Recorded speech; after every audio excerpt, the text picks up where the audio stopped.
Alpha Pi Omega, o mas kilala sa tawag na APO. Ito ang masasabi kong kapatirang napakalawak ng koneksyon at isa rin ito sa pinakamalaking kapatiran. Ang APO ay kilalang kilala hindi lamang sa Pinas kundi sa buong mundo.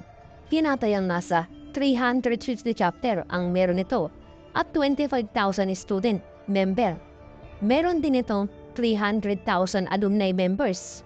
Sa ngayon nga kapatid, ang kapatirang ito ay active sa lahat ng sulok ng Pinas at maging sa ibang bansa na din. Itinatag ito noong December 16, 1925 sa Lafayette College.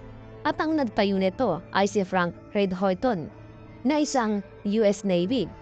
Kapatid, ang kapatirang ito ay sa US talaga nagmula.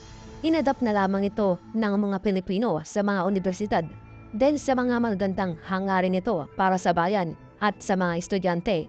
Ang APO ay isa sa may pinakamalaking nagampanan para sa bayan noong World War.